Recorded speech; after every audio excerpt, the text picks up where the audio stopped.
Sometimes you may find yourself wanting to be able to just have something move around sporadically without being, completely unintelligible.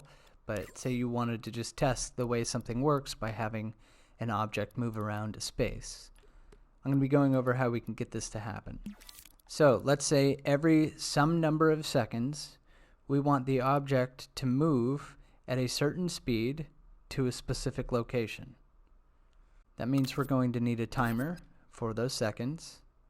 We're going to need to establish some sort of speed range, and we're also going to need to establish a point to go to.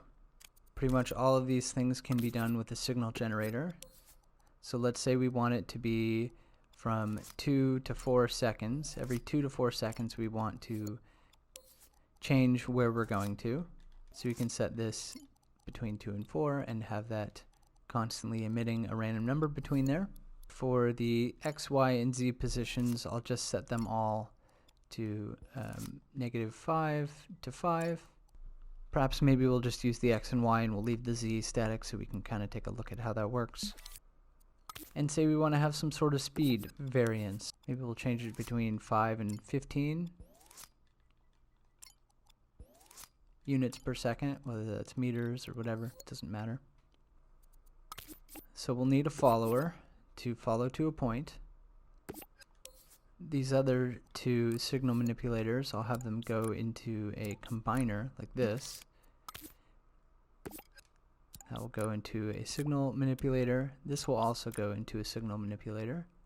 And so this will go into a modulate on 1. And this will go into the target position. I'll set the strength and the damping all the way up. And we'll also have this go through a signal manipulator, and that will go into the target time, which I'll just overwrite. So I'll get a keyframe out, and I'll select all of these signal manipulators, and I will keyframe the freeze output to be on. And so this keyframe will be on whenever this timer is not finished. So if it's not finished, then it's on, otherwise it will be off. Meaning for one frame, these will all unfreeze and allow a new value to come in, and then it'll freeze until the timer is done. Just to allow a little bit of variance at the very, very beginning, I'll go ahead and get a timer out here for 1 frame. And we will only turn this keyframe on if this timer is done and this one, the single frame at the very beginning, is complete. One last thing, when this is done, we should reset. So we can see it moves somewhere, and then when the timer resets, it moves somewhere else, and it's always somewhere between those ranges that we set up.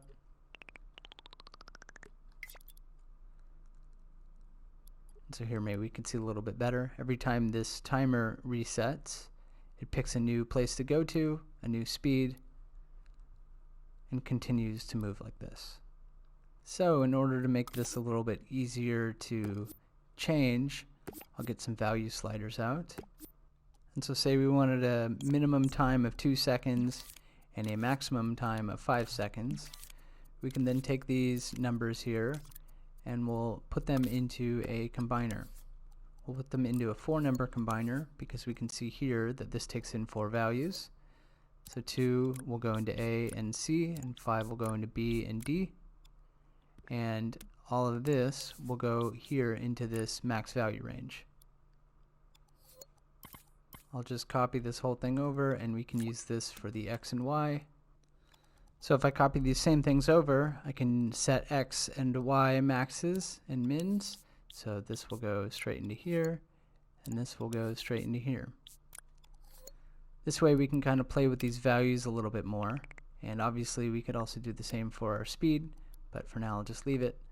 So now it'll be going between anywhere from -5 to 5 in the X direction and somewhere between 1 and 3 in the Y direction, again every 2 to 5 seconds.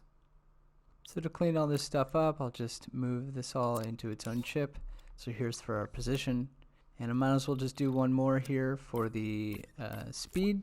So I'll carry this over and I'll drag that into there, and so now this is affecting the speed of the follower. So now it'll be between 2 and 5 meters per second every 2 to 5 seconds. And just to make this a little bit more useful, I'll go ahead and do the same thing here with the Z, just so we have it.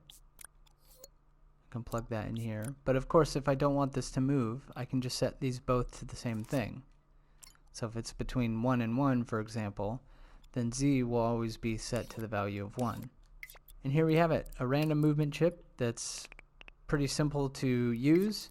It's pretty flexible in terms of being able to change how it works.